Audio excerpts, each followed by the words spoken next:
The name conjures an image of a cinematic monster, a scaly, intelligent giant that stalks the nightmares of a generation.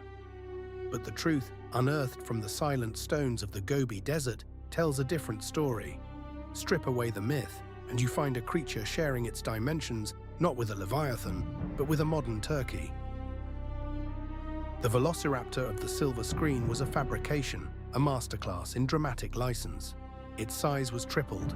Its feathers, a crucial biological reality, were stripped away for a more reptilian, more monstrous aesthetic. Its intellect was inflated to that of a primate. The creature that terrified audiences was, in fact, a different dinosaur entirely, a larger cousin named Deinonychus. The name Velociraptor, meaning swift Caesar, was simply deemed more beautiful, more menacing. The genuine article was a far stranger, more compact engine of destruction.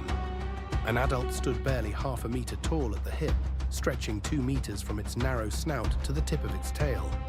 But half of that length was the rigid, balancing tail itself, leaving a body scarcely a meter long and weighing no more than 20 kilograms. This was a feathered fury, an avian nightmare built for the kill.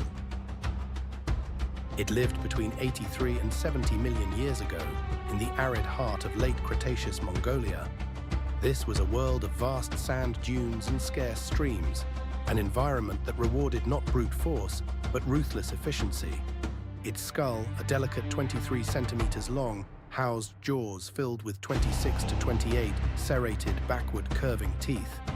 These were not the teeth of a creature that tore flesh from bone, but the tools of a specialist designed for one purpose: to seize and to hold. Its true genius, however, lay in its feet. Of the 4 toes on its hind limbs, one was a vestigial spur, but the second digit was a masterpiece of predatory evolution. It carried a sickle-shaped claw, a keratinous hook 6.5 centimeters long along its outer curve. For decades, paleontologists believed this was a disemboweling weapon capable of ripping open a victim's belly with a single ghastly kick. But modern science has dismantled this gruesome fantasy. Meticulous experiments with replicas revealed the claw's sides were dull, only the very tip was sharp. It could not slash, it could only puncture. This was not a knife, it was a grappling hook. The attack, when it came, was an intimate, terrifying affair. Gripping the victim's back or neck, then with its weight pinned against the struggling animal, it would use its powerful legs to drive that terrible sickle claw deep into the soft tissue of the throat or flank. It would find the trachea, the carotid artery, and hang on. The prey would thrash and buck, but a grim, suffocating certainty as life bled away under the unblinking gaze of a feathered psychopath. The monster of our imagination pales before the intricate biological horror that truly walked the earth.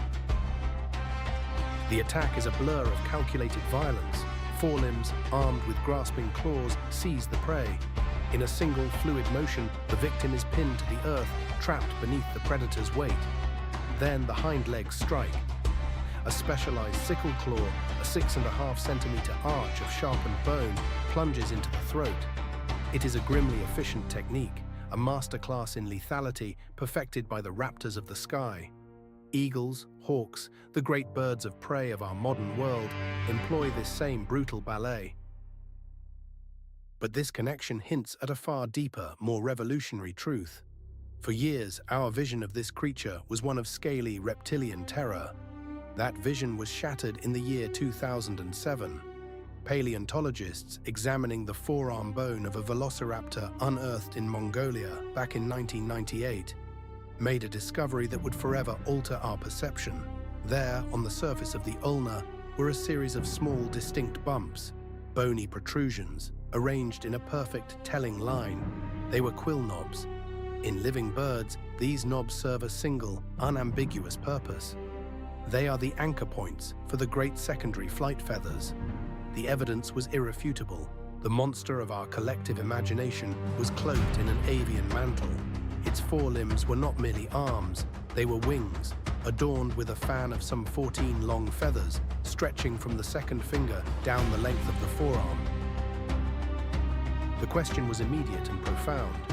Why would a creature, utterly incapable of flight, possess such elaborate wings? The first theory is one of survival in a harsh world. Bone analysis reveals a creature with a high metabolic rate.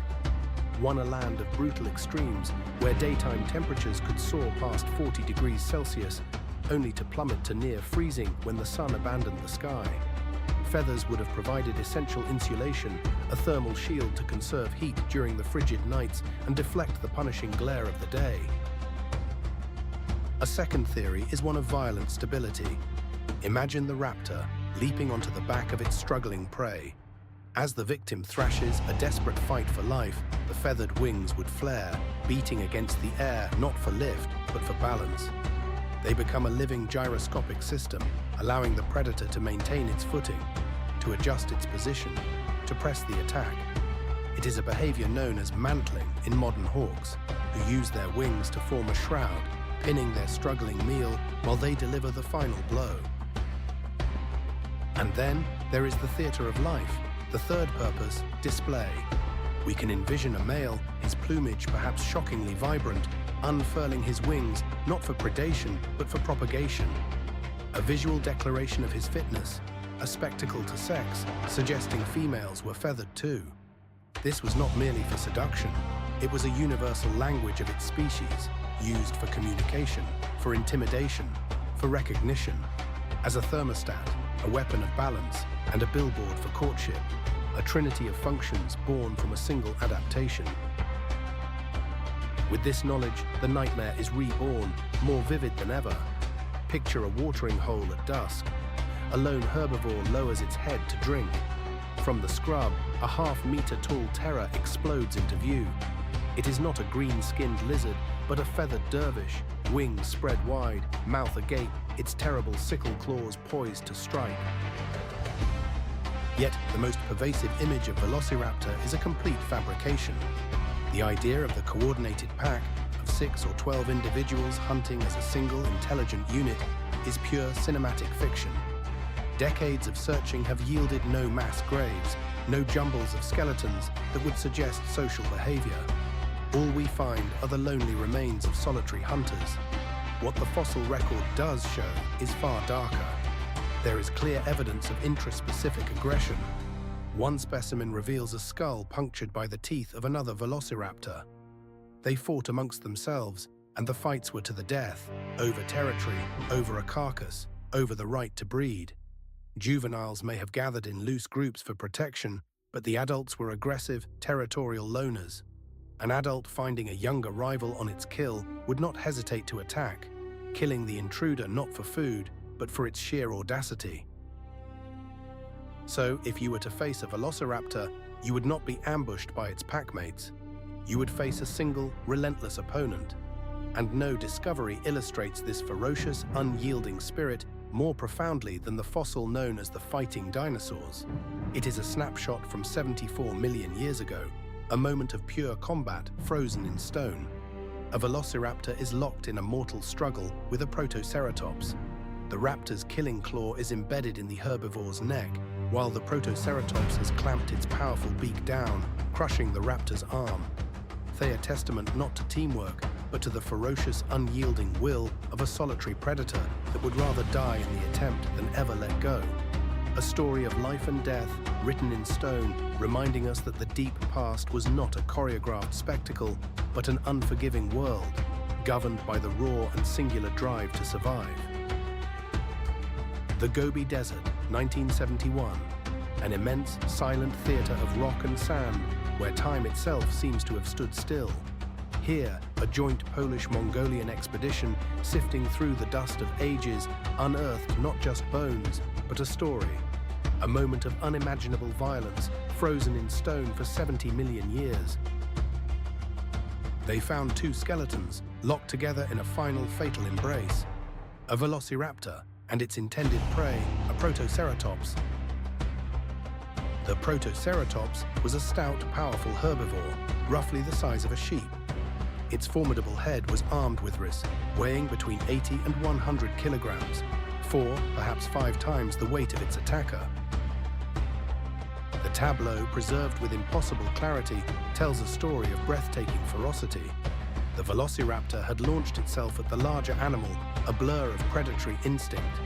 Its famed sickle claw, a 6.5-centimeter talon on its second toe, had plunged deep into the throat of the Protoceratops. But in its desperate lunge, the predator had made a fatal error. The claw was embedded, trapped within the flesh and sinew of its victim. The Protoceratops, in its own death throes, had retaliated. Its powerful beak snapped shut around the raptor's right forelimb with crushing force, shattering the bone. They were inextricably bound. The raptor could not pull its claw free. The herbivore, its jaw locked in a vice grip, could not let go. As they bled, locked in this mortal stalemate, nature itself delivered the final verdict. A sudden sandstorm, or perhaps the collapse of a dune, entombed them. A silent, suffocating tide of ochre sand buried them alive, preserving their duel for an eternity. Today, this fossil, known as the fighting dinosaurs, is a national treasure of Mongolia, a Mesozoic Pompeii, capturing the last heartbeats of a forgotten world. This single fossil speaks volumes about the nature of the Velociraptor. It reveals an animal of almost suicidal aggression, a creature that would attack prey vastly larger than itself without an escape plan, without a shred of hesitation. It was a direct, linear assault, fueled by an overwhelming surge of adrenaline. Instinct screamed one single command: hold on. And it held on even as its own life ebbed away. This is a pattern seen not in ancient reptiles, but in their modern descendants. We see this same reckless abandon in the eagle that, overestimating its strength, sinks its talons into a fish too large to lift, only to be dragged beneath the waves to drown, or the hawk that strikes a powerful snake, becoming ensnared in its coils, ensuring a shared demise. It is a primal calculus where the drive to kill overwhelms the instinct for survival. Yet such dramatic why? Its world was filled with primitive mammals no larger than half a meter, with lizards and early snakes, the banks of shallow streams snatching fish. Anything smaller than or equal to itself was a potential meal, evidence of its teeth marks on adult Protoceratops. Skeleton suggests it was also an opportunist. It did not disdain carrion. A free meal, after all, is a cornerstone of survival. But what of its mind? Popular culture has painted this creature as a cunning strategist, a reptilian genius capable of coordinated attacks and complex problem-solving. The reality, etched into the very architecture of its skull, is far more fascinating. The brain of a velociraptor was large relative to its body size, well above average for a non-avian dinosaur. But this was not the brain of a primate. It was the mind of a hawk or an eagle. In the year 2020, computed tomography scans of a velociraptor skull peeled back the layers of time, revealing the secrets of its neural wiring. Scientists discovered greatly enlarged floccular lobes, regions of the brain essential for stabilizing the head and eyes during rapid movement. This was an animal with a perfect built-in targeting system. Its sense of balance was superb, its coordination flawless. The structure of its inner ear was remarkably similar to that of modern non-flying birds, suggesting its hearing was acute, perhaps as sharp as a raven's. Its large eye sockets housed powerful eyes, granting it exceptional vision. The vast majority of its brain power was not dedicated to planning or communication, but to processing a torrent of sensory data, to sight, to sound, and to the perfect lethal strike. It was an animal that could spot its prey from a great distance, that could hear the faintest rustle in the undergrowth, and that could leap with acrobatic, pinpoint precision. But it was not a creature of contemplation. It was a masterpiece of instinct, a finely tuned instrument of predation. To ask if it was smarter than a dog is to miss the point. To wonder if it could outwit a parrot is to compare two different forms of genius. The Velociraptor's brilliance lay not in its thoughts, but in the flawless, unthinking, and utterly final execution of its nature. The modern parrot solves puzzles, memorizes words, and learns intricate tricks. A display of startling neurological complexity. But its ancient, distant cousin, the Velociraptor, was a different kind of marvel. It was not a creature of abstract thought, but a masterpiece of instinct. A biomechanical predator honed to lethal perfection. The The phantom of the cinema, a blur of impossible speed, is the first myth to crumble under the weight of evidence. The filmic raptor sprints at 80 kilometers per hour, a peer to the modern cheetah. The fossil record, however, tells a more nuanced story. It suit in explosive, short-lived bursts. This was not an open plains marathon runner. It was an artist of ambush, built for maneuverable pursuit across chaotic terrain. Its life was a dance of quick steps, abrupt 90-degree turns, and sudden leaps, a ballet of deadly agility. The long, rigid tail, far from being passive, was its dynamic rudder, counterbalancing every sharp pivot. The feathered wings, useless for flight, were not vestigial ornaments. They were stabilizers, flaring to maintain equilibrium in the heat of the chase. The hunt began not with a roar, but with a whisper. It would track its prey, its feathered body melting into the Cretaceous undergrowth. A silent advance, a patient, calculating weight for the precise moment of vulnerability. Then an eruption of motion, a sudden ferocious jump, its forelimbs slamming into the back or neck of its victim, grappling with surprising strength. Simultaneously, the powerful hind legs would drive forward, striking the animal's soft flanks or belly. The infamous sickle claw was not a slashing weapon, but a precision instrument, a living spike designed to puncture a vital artery or the trachea itself. Once embedded, it held with a death grip, pinning the struggling creature as it weakened, its life bleeding out into the arid soil. The kill is sigh or tear it into ragged chunks. Its narrow snout and slender teeth were ill-suited for crushing bone. Instead, it would begin to eat immediately, using those fine, serrated teeth to shear away pieces of soft tissue. Biomechanical analysis reveals a jaw structure remarkably similar to that of a Komodo dragon, a system built to grip, pull, and tear away flesh with methodical efficiency. Yet perhaps the greatest misconception concerns the world in which it moved. The secret to its true nature lies not in its claws, but in its eyes. Within the fossilized skulls, paleontologists have discovered delicate sclerotic rings, bony structures that supported the eyeball. In animals active during the day, the central aperture of this ring is small. In nocturnal creatures, it is wide, allowing the pupil to dilate and gather every photon of available light. The Velociraptor's aperture was vast. This was a creature of the twilight and the dark, a hunter that thrived as the sun bled from the sky. This single adaptation reframes its entire existence.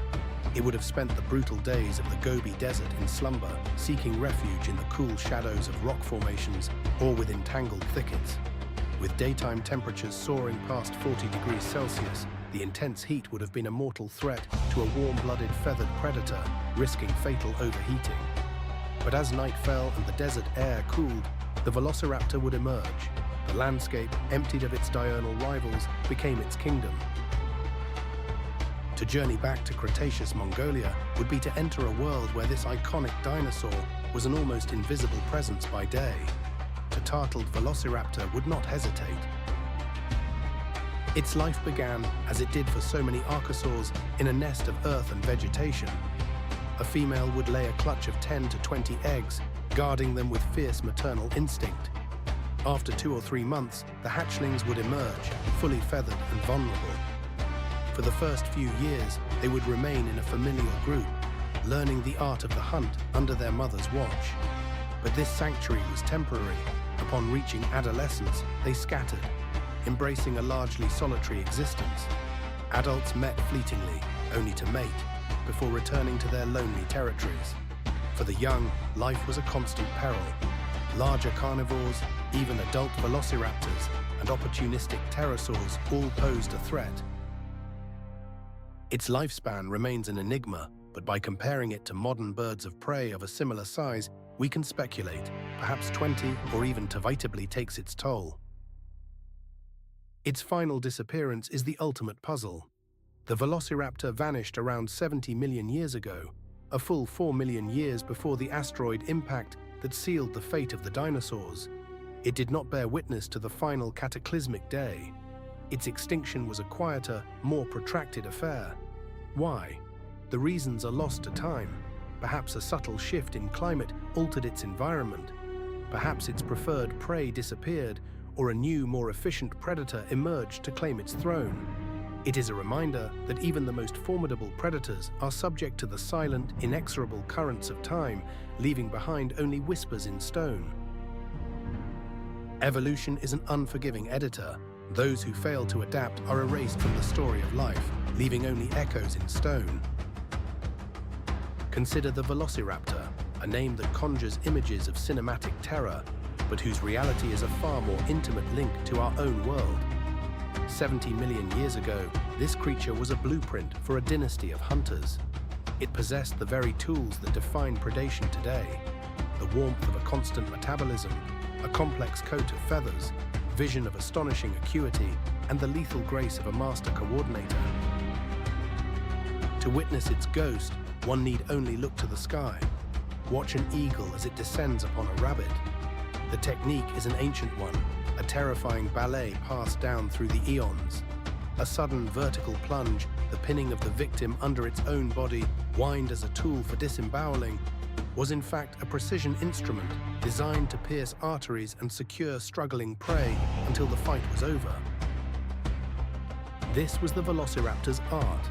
Not a giant, scaly lizard, but a feathered predator the size of a wolf, a creature of instinct, not intellect. Its mind was not one of cunning strategy, but of superlative reflexes honed for a single deadly purpose.